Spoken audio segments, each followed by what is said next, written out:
Dito sa Papa Dudut Stories, ikaw ay hindi nag-iisa.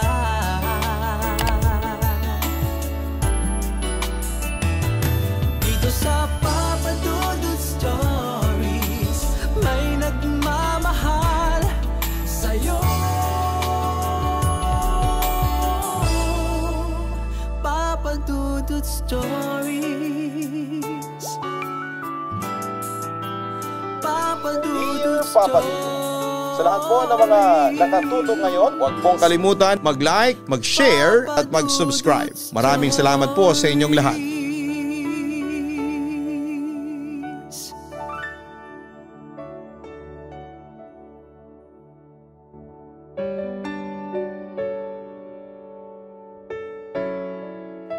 Isang magandang gabi sa inyong lahat, lalo na sa iyo, Papa Dudut. Ako si Glaserio Bautista, pero tawagin mo na lamang ako bilang Glass. Isa po ako sa mga masusugid na taga-subaybay simula pa lamang magsimula ang programa ninyo sa radyo. Sumulat ako sa inyo para magbahagi ng aking storya ng buhay. Isa akong bakla, pero hindi naman halata sa itsura ko. Huwag lamang akong magsasalita. Pang-anim ako sa 16 na magkakapatid, pero sa ngayon ay 9 na lamang kaming nabubuhay. Namatay ang iba kong kapatid dahil sa kahirapan. Papa Dudut, noong bata pa lamang ako ay ninais ko talaga na makapag-aral. Pero dahil sa kahirapan at sa problemang dumating sa pamilya namin, ay kahit kailan ay hindi ko na nakamit ang kagustuhang yon. Ano ba yan? Hindi ba kayo kakain? Sigaw sa amin ni Inay at unti-unting naglapitan naman ang mga kapatid ko. Inay, ano pong pagkain? Tanong ng kapatid kong si Jonah. Magtatanong ka pa? Ano pa ba? Sa palagay mo ang pagkain natin ha? Sarkastikong sagot ni Inay sa amin. Talbos ng kamote, hula ng kuya naming si Ton. Kangkong? Yun naman ang hula ko. Nasasabik namang sumagot si Jonah. Siguro fried chicken, pero agad naman siyang binara ni Inay. I-fried chicken mo yung pagmumukha mo. Hanggang sa panaginip lang kayo makakakain ng fried chicken. Ayan, lamunin nyo. Nilagang saging ng saba. Yan lang ang nadilhensya ko. Dali, lumamo na kayo. Galit na wika pa sa akin ni Nanay. Para bang napipilitan siyang pakainin kami. Opo, Inay. Malungkot naming sabi. Pagkatapos ay nilabas na ni Inay ang mga pagkain, talbos ng kamote at pagpag, na nabili niya ng 10 piso sa katabing karinderyang naghahain ng pagpag. Glass, ano pang tinutunganga mo dyan? Lumamong ka na. Sigaw sa akin ni Inay nang mapansin niyang nakatulala ako sa pagkain sa mesa. Agad naman ako natauhan at napatingin kay Inay. Samantala, muling nagpatuloy si Inay sa pagsita sa akin. Bakit? Hindi mo ba gusto yung pagkain ha? Anong gusto mo? Fried chicken, lechon, spaghetti? Asa ka pang makakakain nun?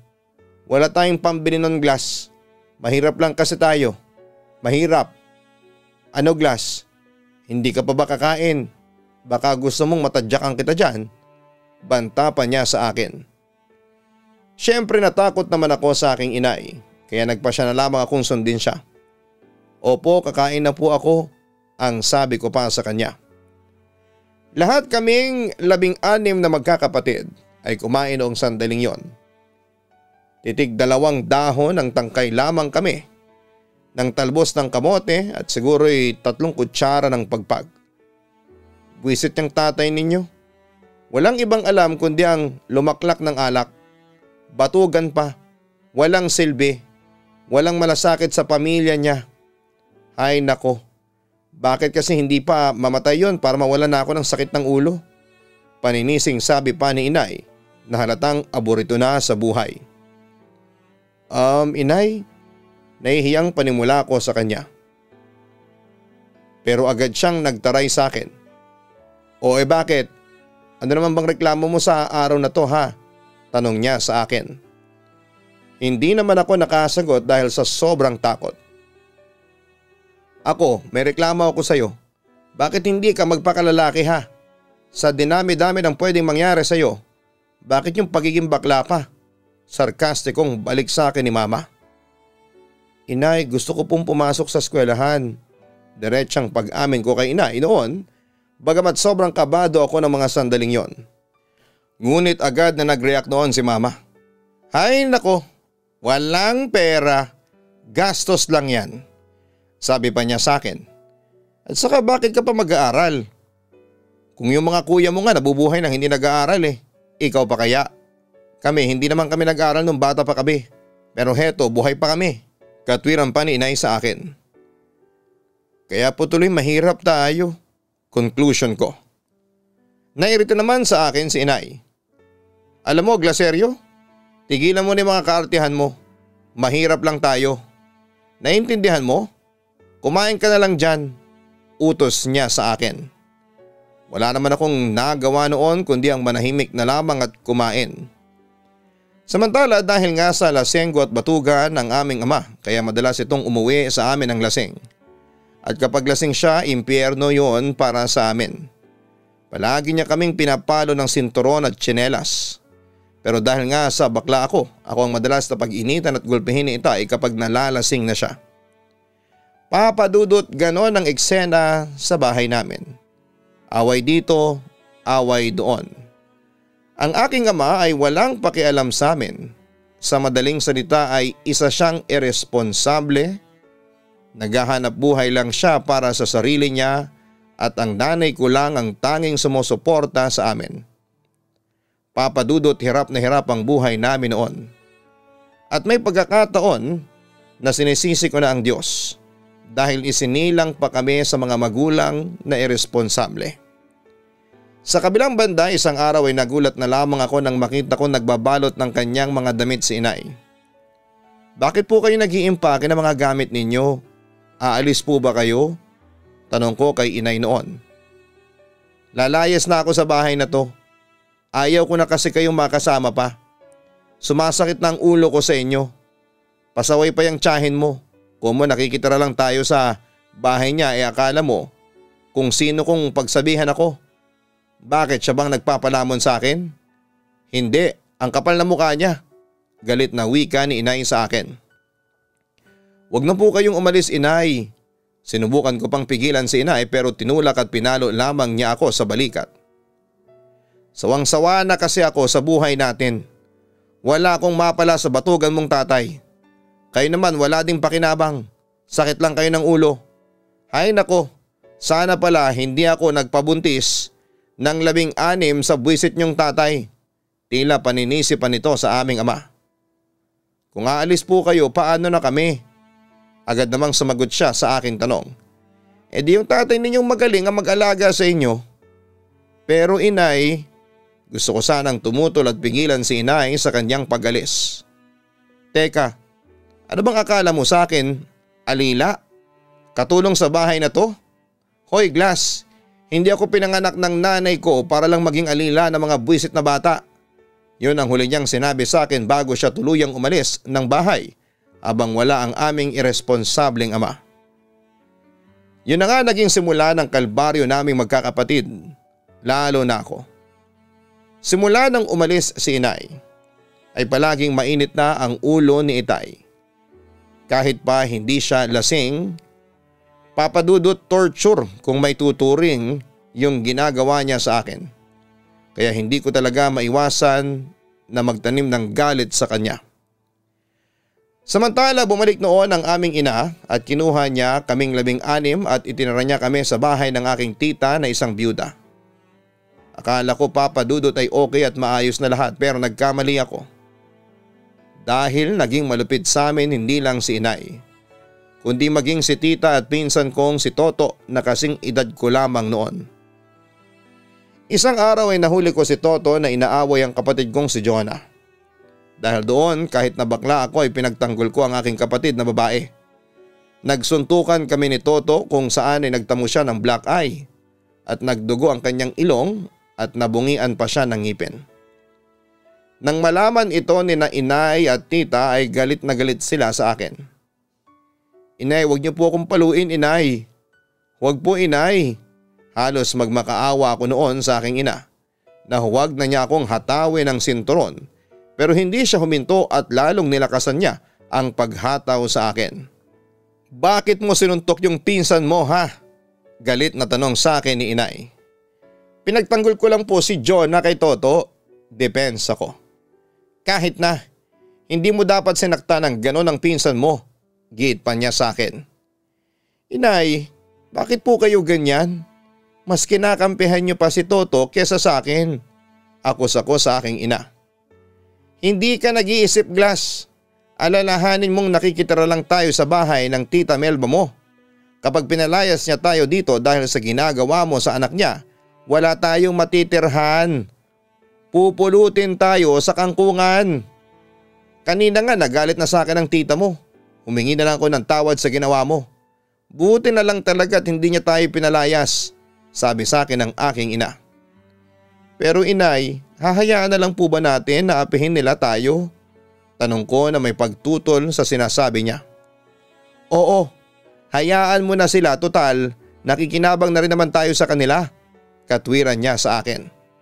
"Inay naman." Pumalag naman ako. "Ayaw ko nang bumalik pa sa poder ng tatay mo. Puro paghihirap lang ang ibinibigay niya sa atin. Ngayon kung gusto mong bumalik ka sa kanya, sige lang. Bumalik ka doon sa impyernong yon. Pero wag mo kaming idamay. Humingi ka ng tawad sa pinsan mo." Demand pa niya sa akin. Gustuhin ko mang tumutol, pero alam kong mas lalo akong masasaktan kay inay. "Humingi ka ng tawad kay Toto sa harap ko mismo." Tumango lamang ako noon sa aking ina. "Opo," sabi ko pa sa kanya habang umiiyak. "Sa susunod mo pang ulitin to, hindi lang yan ang aabutin mo sa akin. Huwag mo nang sasaktan pa si Toto o kahit sino sa mga pinsan mo. Nagkakaintindihan ba tayo?" "Sagot!" sigaw pa niya sa akin. "Opo inay, hindi na po mauulit yun." Yun ang naging sagot ko sa kanya kahit nalabag yon sa aking kalooban. Papadudot pagkatapos noon ay naglayas ako dahil sa sama ng loob sa nanay ko. Mas kinampihan pa niya kasi ang pamangkin niya kesa sa sarili niyang anak. Bata pa lamang ako noon, taong 1999, at nakitira ako sa isa ko pang tiyahin na medyo malayo sa tinutuluyan namin ng nanay ko. Pero agad din akong kinuha ng nanay ko at muli kaming bumalik doon. Naging maayos na rin ang buhay ko dahil nanahimik na noon ang pinsan ko. At habang nandoon ay naging taga-alaga ako ng mga baboy nila. Papadudot, sobrang hirap talaga ng buhay namin noon. At kahit na minsan natatapakan ang pagkatao namin, ay kailangan na lang naming lunukin ang lahat. Naisip ko noon na mas mabuti pang tapakan ang pagkatao mo, pero nakakakain ka pa. Kesa naman sa lumalaban ka nga pero namamatay ka naman sa sobrang gutom. Papadudot, taong 1999 nang muli akong nangarap na makapag-aral, kaya mas nagpursige ako sa paghahanap buhay. Kahit na bata pa ako. 11 years old na ako noon pero hindi pa ako nakakatungtong ng grade 1. Alam kong nakakahiya pero ayos na din. Ang mahalaga sa akin ay makapag-aral lamang ako. Papadudot, hindi naglaon. Sa tulong din ng tita ko ay nakatungtong ako ng grade 1. Ang hirap lang kasi maraming nang-aasar sa akin kasi matanda na daw ako. At may mga teacher pang nang liliit sa akin kasi classmate ko yung mga anak nila. Pero dinedma ko lamang yon. At kahit na saging lang ang madalas kong baon sa eskwela, ay hindi naging hadlang yon para ipagpatuloy ko ang pangarap na makapagtapos ng elementarya. Samantala, meron ako naging best friend noong elementary, si Sheila. Kuyang tawag niya sa akin kasi nga mas matanda ako sa kanya. At sa lahat ng mga kaklase ko. At dahil nga sa wala akong baon noon ay minsan sinishare sa akin ni Sheila ang kanyang baon. Tulad na lamang isang araw. Masayang masaya ako noon kasi tamang-tama ang kanyang kabutihang loob kasi wala ko halos dalang pagkain ng mga panahong yon, kundi 2 pirasong saging na saba na nilaga. Mamayang kaunti dumating naman noon ang aming teacher. "Hi teacher!" Bati namin noon sa aming guro habang kumakain kami. Sige lang. Kumain lang kayo. Teka, ikaw Glass, anong pagkain mo? Concern na tanong sa akin ng aking guro. Sir, ano po saging po. Sagot ko naman sa kanya. Ganon ba? Okay lang ba sa'yo yung pagkain mo? At saka anong inumin mo? Nag-aalalang tanong pa niya sa akin. Pagkatapos ko pong kumain, iinom na lang po ako sa gripo dyan. Nagulat at agad namang tumutol noon ang aking guro. Ay nako, madumi ang tubig doon. Teka, heto, tanggapin mo. Sabi niya sa akin, sabay abot sa akin ng 50 pesos. Naku po sir, nakakahiya naman po sa inyo. Nung unay nahihiya pa akong tanggapin ang pera. Huwag ka nang mahiya sa akin. Tanggapin mo na tong pera. Bumili ka pa ng makakain at maiinom mo dyan sa kantin. Pangungumbinsi pa niya sa akin. Kuya Glass, tanggapin mo na yung 50 pesos ni teacher.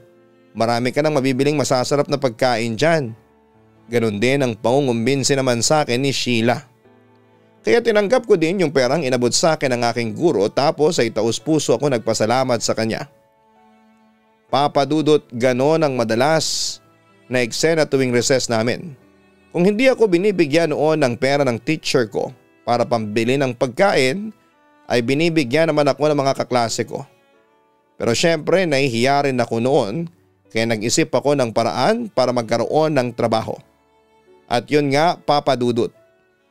Nakaka-sideline ako sa pagbubuhat sa palengke kahit na sabihin pa nilang napakabata ko pa para magbanat ng buto.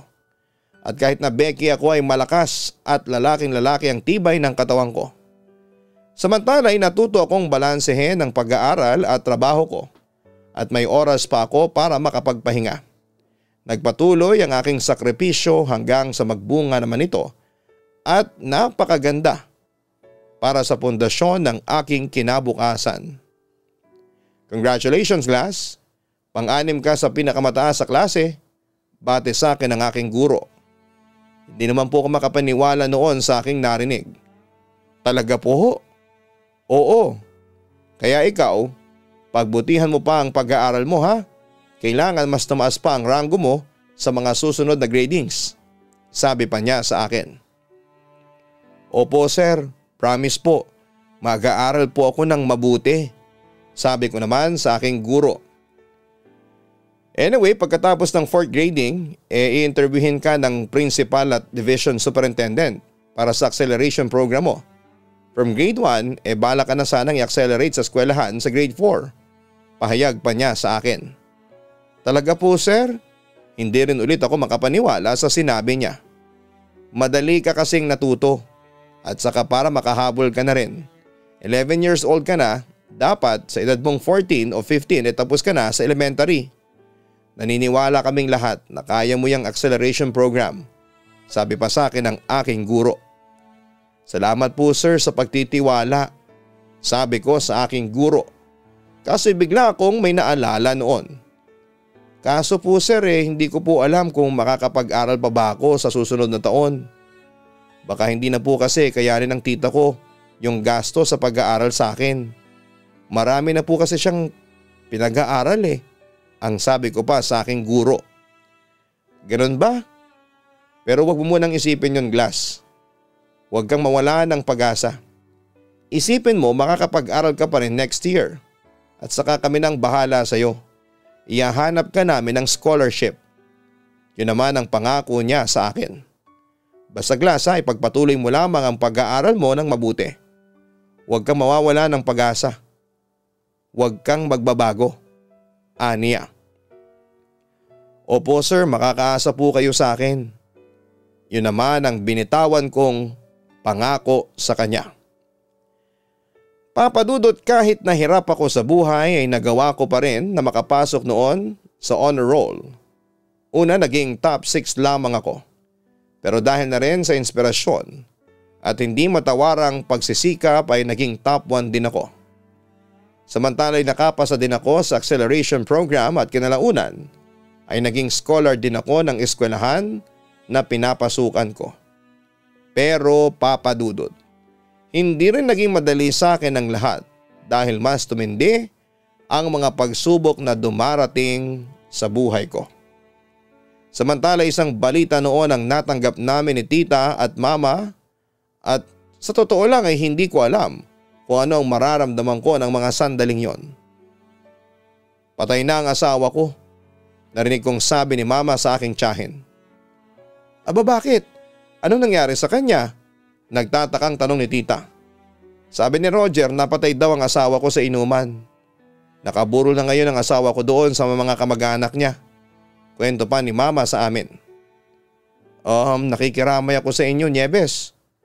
Malungkot na sabi ni tita sa kanya. Pero hindi nalungkot noon ang mama ko. Mabuti na rin yun. Hindi rin naman ako naging masaya sa piling niya. Hindi naman siya naging mabuting asawa sa akin. Kaya hindi ako nalulungkot. Sigurado ako na kasalanan niya kaya siya namatay. Tila para ba siyang nabunutan ng tinik nang mawala ang aking ama. Ikaw, Glass? Tanong sa akin ni mama. Hindi rin po ako nalulungkot at saka galit rin po ako sa mga ginawa niya sa akin. Hindi ko pa rin maitago ang sama ng loob ko sa aking ama, Papa Dudut.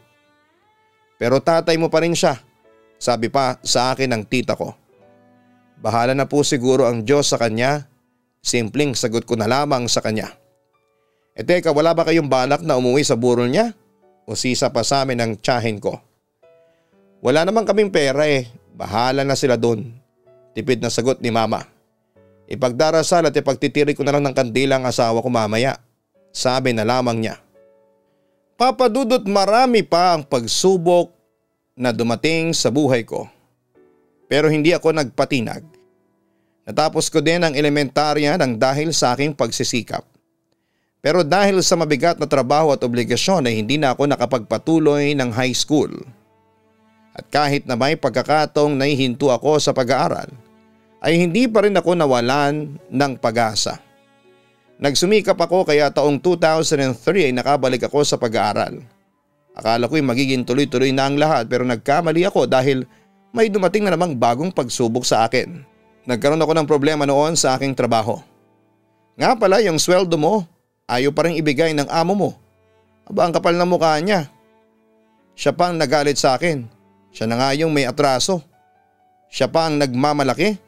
Hay nako, kung hindi lang ako makapagtimpi, magkakasakitan kami ng siraulong yon. Reklamo ng tita sa akin nang siyang pumunta sa mga amo ko para kunin ang sweldo ko sa loob ng 3 buwan na hindi nila ibinibigay sa akin. Ganun po ba? Sige, ako na lang po ulit ang kukuha ng sweldo ko sa amo ko. Malungkot na wika ko. Ay nako, umalis ka na nga doon. Barat na nga magpasahod. Delayed pa. Wala ka mapapala sa walang hiyang yon. Kung magpapatuloy ka pang magtrabaho doon. Mungkahi sa akin ni tita. Tita, hindi lang po kayo nagkakunawaan ni Sir Matt. Hindi po ako mag-resign sa trabaho. Pagbabaka sakali ko noon. Hindi ka ba nakakahalata? Kaya niya madalas dinedelayed yung sweldo mo para umalis ka na sa kanila. Ayaw na nila sa iyo, Glass. Yon ang katotohanang sinabi sa akin ni tita. Kaso tita, paano kung wala akong mahanap na trabaho? Paano na po yung ginagastos ko sa pag-aaral ko? Nag-aalala kong tanong sa kanya. Saka mo na lang isipin yun. Makakahanap ka rin ng bagong trabaho. Bata ka pa. Basta Glass, umalis ka na doon sa mga amo mo ha. Sinasabi ko sa'yo, wala kang mapapala at baka mapahama ka lang kapag hindi ka nakinig sa akin. Pag-aalalang wika niya sa akin. At yun nga, Papa Dudut. Nag-resign ako sa trabaho at kinailangan ko ring tumigil noon sa pag-aaral dahil natagalan ako bago nakahanap ng bagong trabaho. Siyempre nalungkot ako noon pero hindi pa rin ako sumuko. Hindi ako nawalan ng pag-asa. Taong 2006 ay nakatapos din ako ng high school dahil ilang beses akong na-accelerate. Sinubukan ko rin mag-aral ng college at sa awa naman ng Diyos. Kahit na hindi ako scholar noong time na yon ay palagi naman akong Dean's Lister kaya nakakakuha ko ng discount sa aking tuition fee. Hindi nga nagtagal ay nakatapos din ako ng college taong 2011 bilang cum laude sa kursong management. Sa ngayon, Papa Dudut ay isa na akong manager sa isang branch ng bangko dito sa Shorthorn Street, Project 8, Quezon City. Kasama ko pa rin si mama at mga kapatid ko at dito kami nakatira ngayon sa barangay Sangangdaan malapit sa simbahan ng Immaculate Conception Parish. Kasalukuyan ding sinusuportahan sa pag-aaral ang mga kapatid ko at proud ako dahil 4 na sa kanila ang napagtapos ko. Meron na rin akong love of my life na nagngangalang Nico at isa rin siyang manager ng bangkong katulad ko. Masaya kaming dalawa sa aming relasyon at sa katunayan pa nga ay nagpakasal kami sa Taiwan nito lamang June 16, 2022. Sana mapupulutan ng aral ng mga kabataan ang kwento kong ito. Pahalagahan nila ang kanilang pag-aaral dahil yun ang isa sa susi para makamit mo ang pangarap mo. Hanggang dito na lamang po ang story ko at muli maraming salamat and God bless sa inyong lahat. Lubos na nagpapasalamat, Glass. Maraming salamat kay Glass sa pagbabahagi mo ng iyong kwento na nakaka-inspire dito sa Papa Dudut Stories. Maraming pagsubok kayong pinagdaraanan pero hindi ka sumuko at sa halip ay lalo ka pang nagsumikap. Naging mapagkumbaba ka rin. Kaya hindi kataka-takang nakamit mo din ang iyong mga pangarap sa buhay. Ngayong isa ka ng manager ng bangko at napagtapos mo na ang 4 sa iyong mga kapatid, ay isa nang maituturing na blessing yon. Bonus na lang ang pagkakaroon mo ng love life courtesy of Nico. Kaya sa ating mga ka-istorya na nakakaranas ng mga pagsubok ngayon, palagi ninyong tatandaan na may katapusan din ang lahat. Malalampasan ninyo rin yan basta magpakatatag lamang kayo at magtiwala sa inyong sarili at magdasal sa Panginoon. Suportahan po ninyo ang Kaistorya YouTube channel at ang Papa Dudut Family YouTube channel. Ang mga link po niyan ay makikita mismo dito sa homepage ng Papa Dudut YouTube channel. Sana po maraming salamat po sa inyong lahat.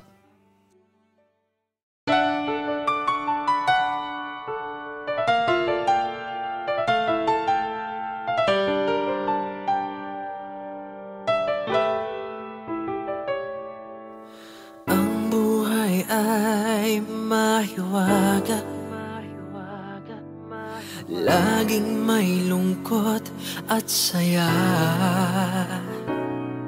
sa Papa Dudut Stories. Laging may karamay ka.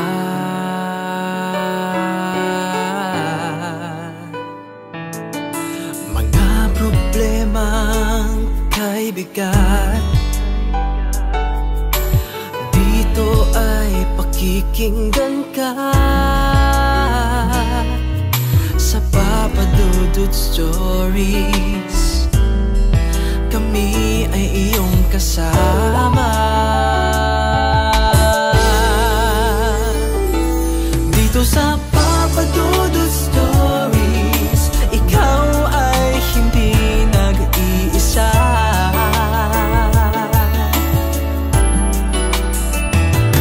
Dito sa Papa Dudut Stories, may nagmamahal sa'yo.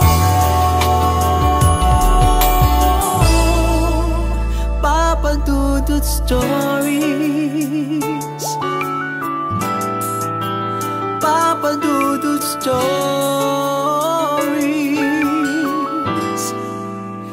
Papa Dudut Stories.